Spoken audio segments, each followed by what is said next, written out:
Hello, and thanks very much for the intro.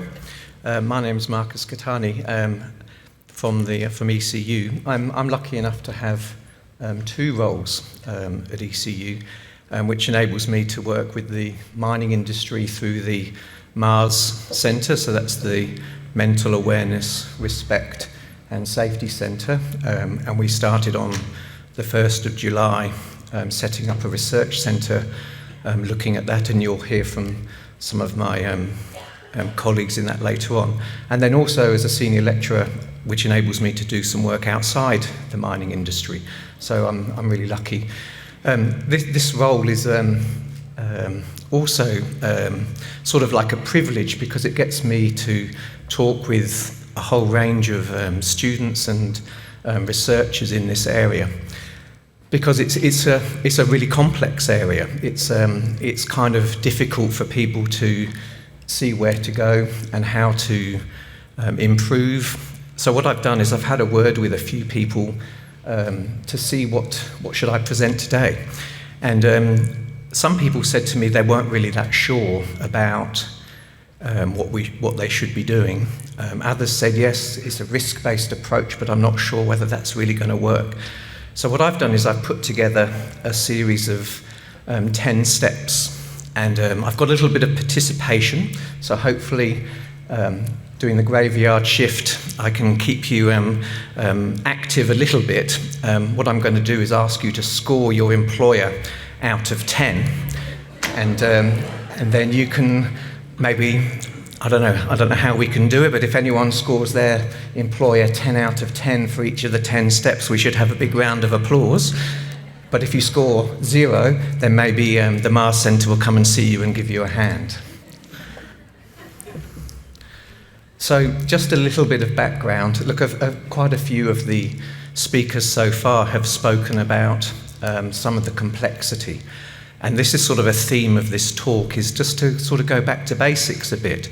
Let's try and find a few things that everybody can do.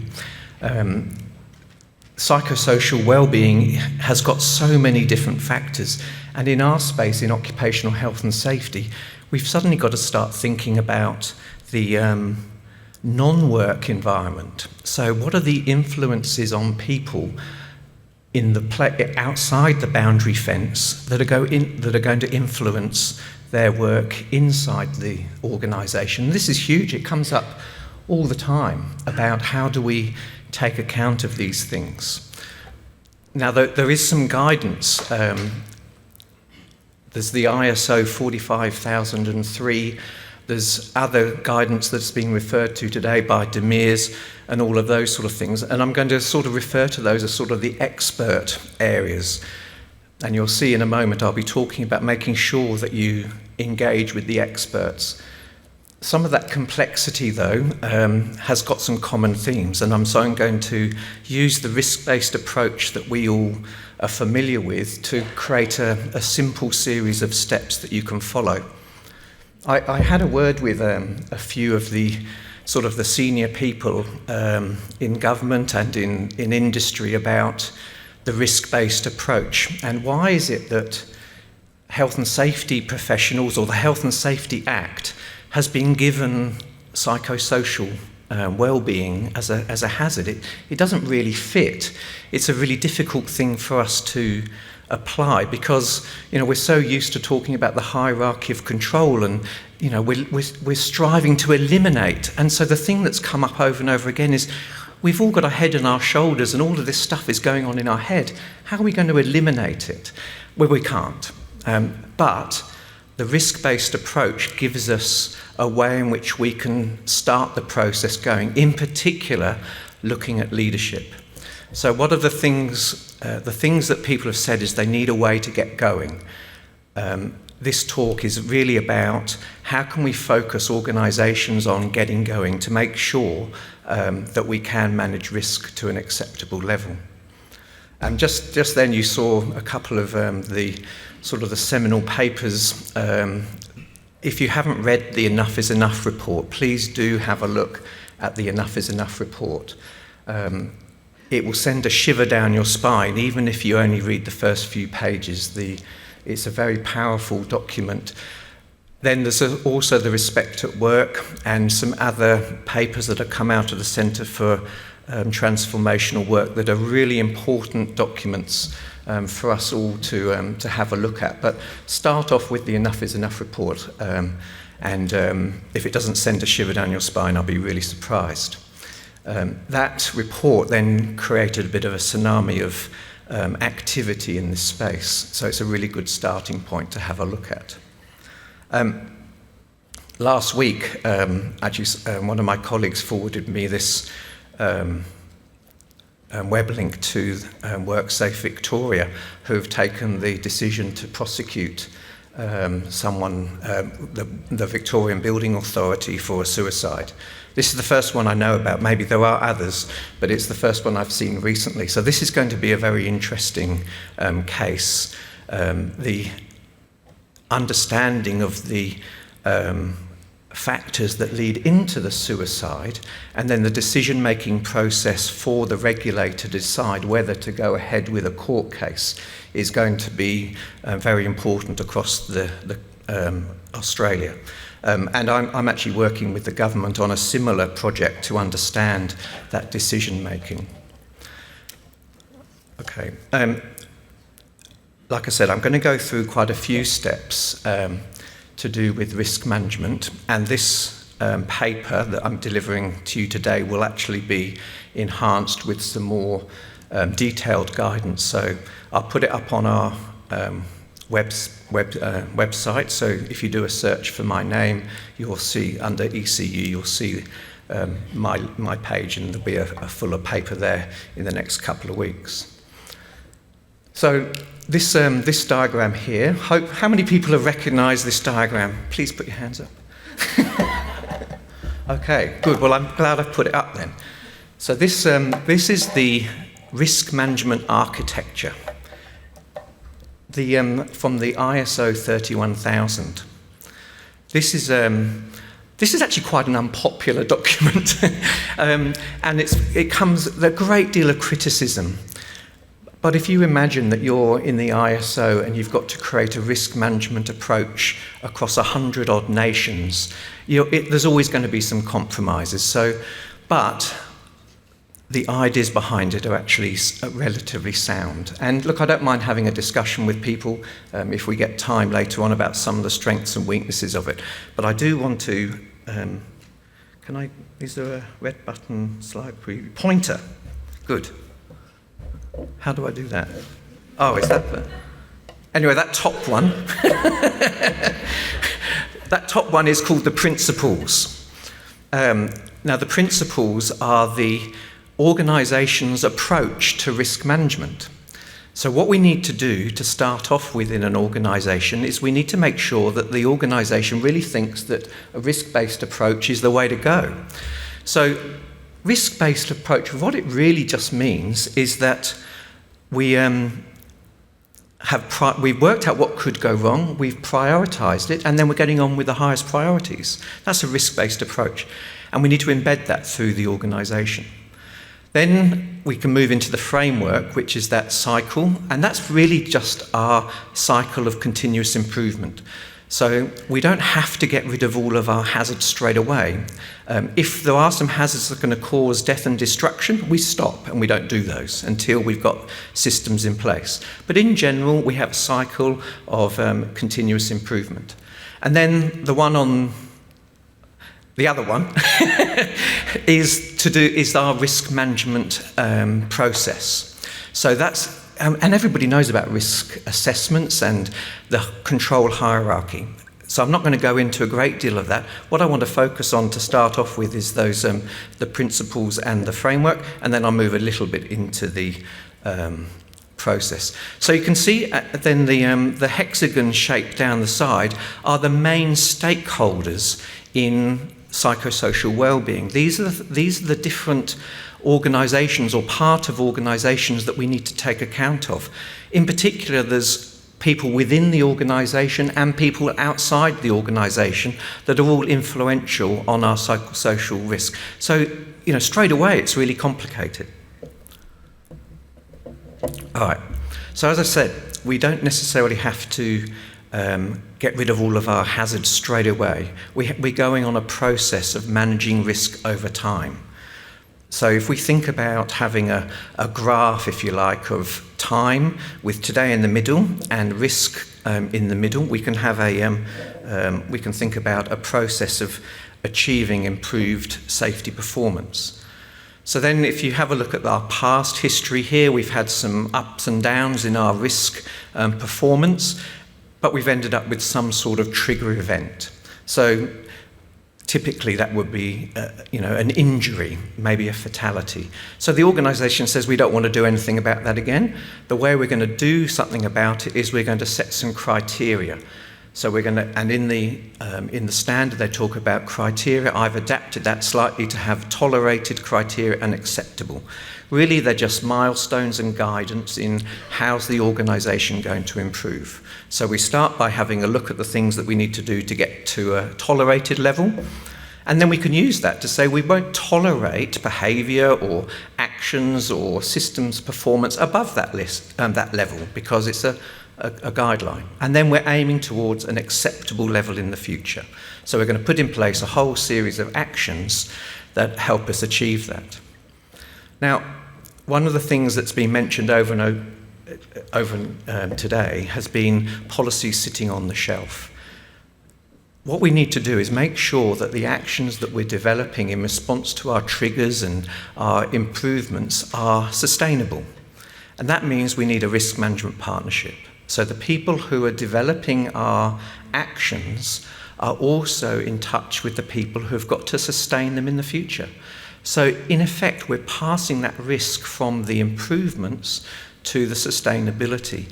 We need to make sure that the people who are going to be implementing those actions in the future are actually capable of doing that.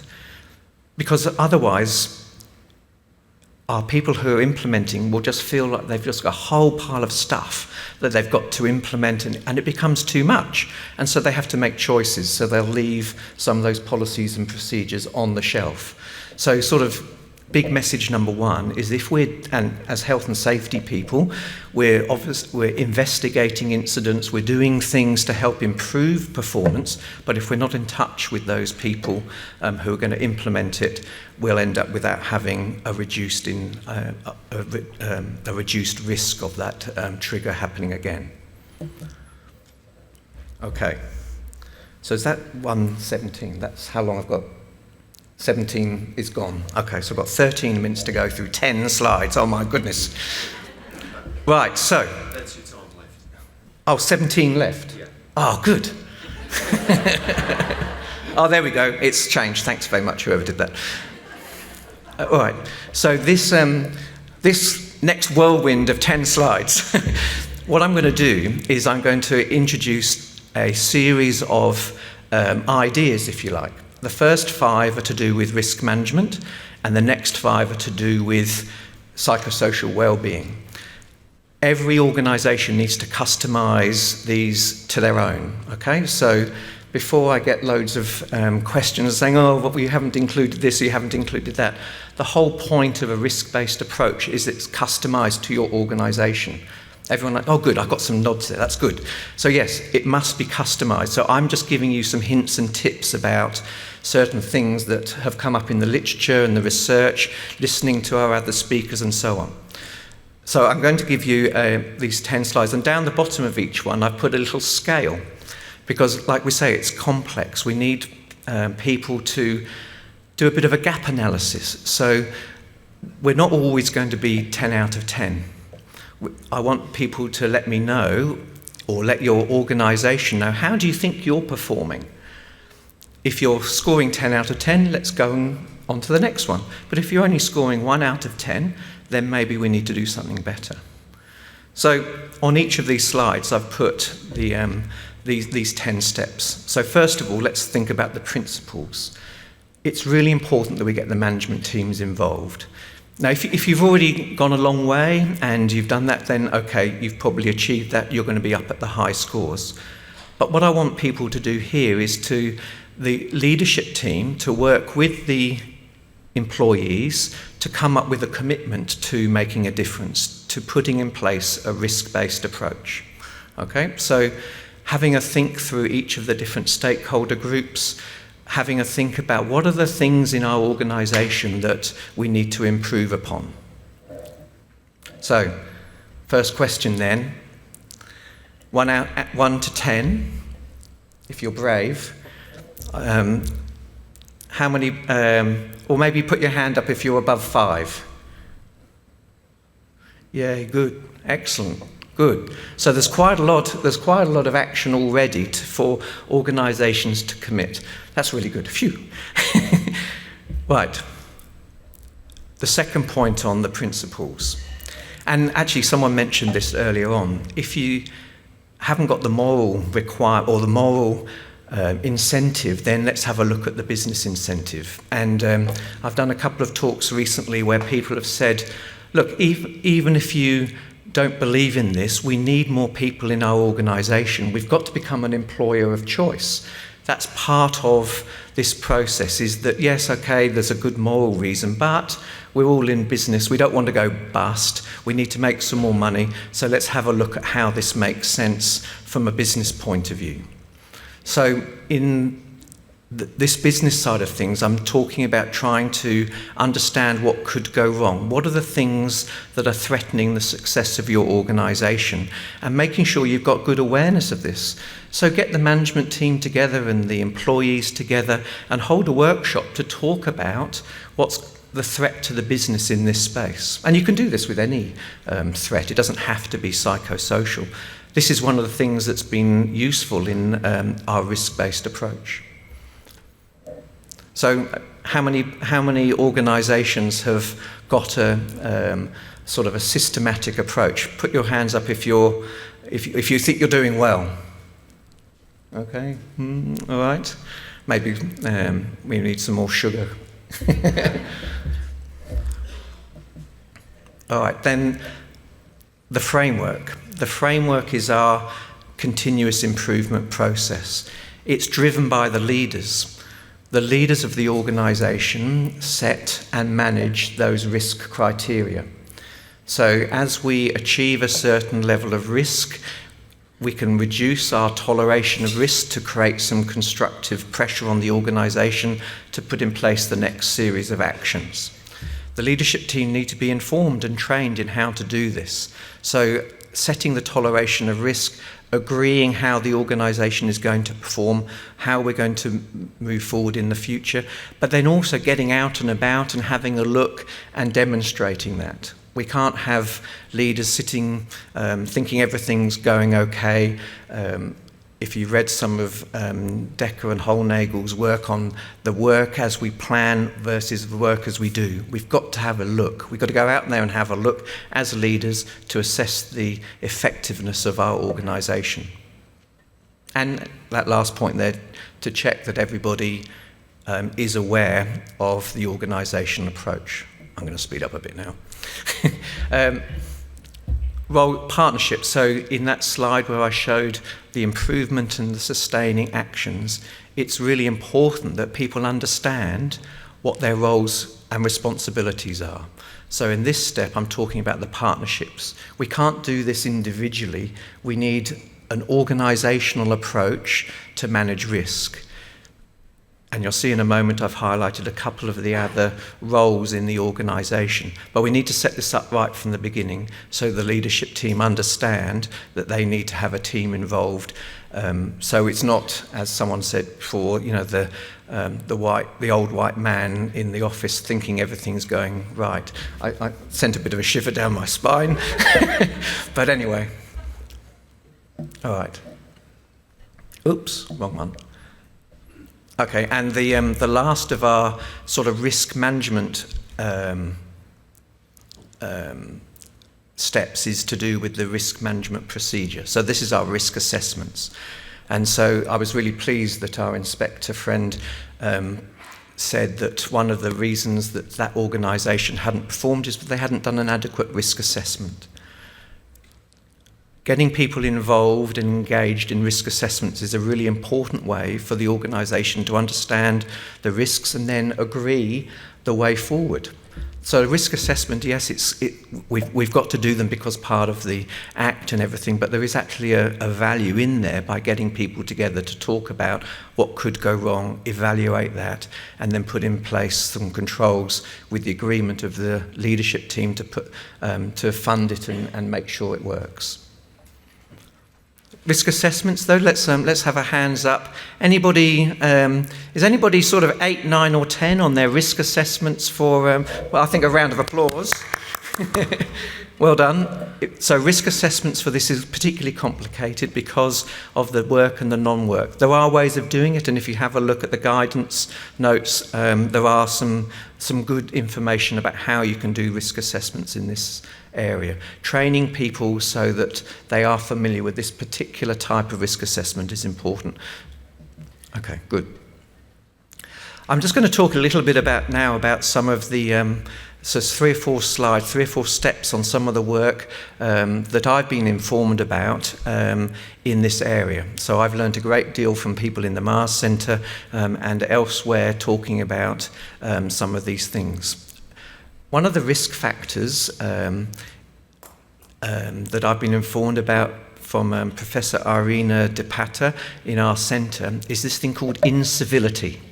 It's a relatively new word. How many people know what incivility is? Okay, Tim, good. So incivility is rudeness, and the research indicates that if people accept a certain rudeness or sort of low-level poor behaviour, that sort of sets the benchmark, and people who decide can then become a little bit ruder or a little bit poor behaviour.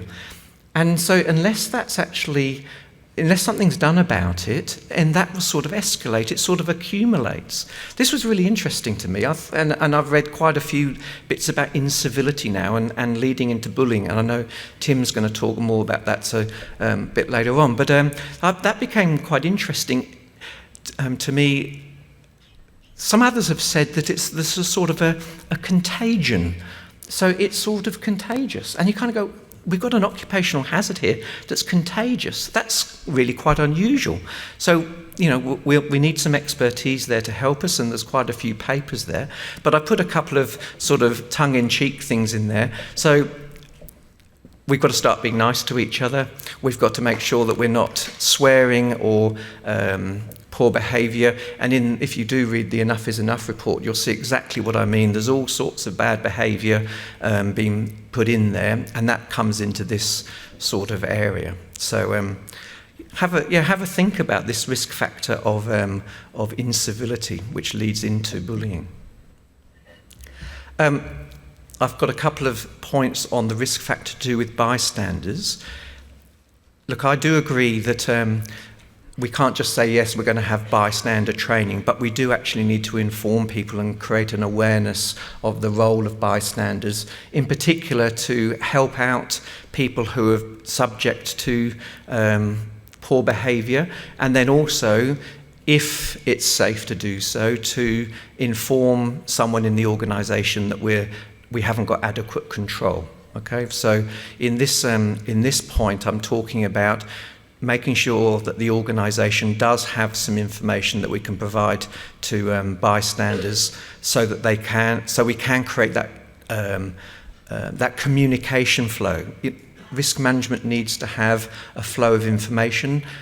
It can't all come from victims or leaders. We do need the rest of us to be involved.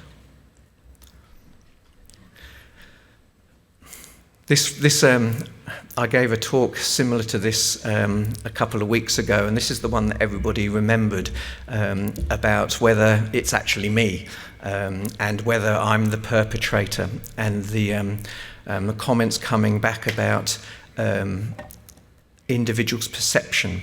So some people will know that there's things that they're doing. Others will need a prompt to admit that they're doing something that's not quite right. There's a tremendous amount of help and support for people who need some help. And I think as bystanders, as leaders, we need to encourage people whose behaviour isn't what we need to seek some help. We need to provide that support to make sure that it doesn't escalate into something that actually causes harm. Ooh, 1 minute to go.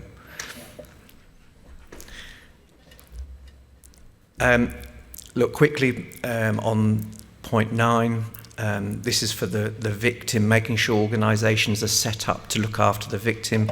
We heard some very powerful information from Dean and others early on. I'm only going to support what he said in there. It's not my area of expertise, but from an organisational point of view and a systems point of view, we need to make sure that the organisation has ways in which we can support people who are victim to some of these areas and these factors, and then also victims themselves feel safe that they can then report and go ahead and do something to protect themselves. Okay, my last step is really to close the gap, is to make sure that our systems approach learns and improves. Like I say, we're not going to achieve this overnight, so we need to close that gap of the cycle of improvement to make sure we understand what's going on. So looking at how each of these systems and these risk management systems are actually working, and then improve how they're working in the future.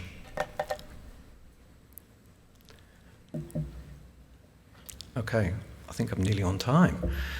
So look, in conclusion, look, I understand that the risk-based approach isn't the most popular document. There have been some new additions, and I'd urge you to have a look at 45,003, which then develops that into a psychosocial well-being. But 31,000 is a really good start, particularly to get the ball rolling on engaging with the leadership, making sure the leadership are committed and they provide the resources. Then having a look at the threats to the organisation to make sure that we can focus on the priorities. So have a workshop and engagement and consultation forum so that everybody gets an opportunity to contribute to that knowledge of the threats to the organisation, and then how we can prioritise those and put in place initiatives to reduce harm and manage risk to an acceptable level. Okay, thank you very much.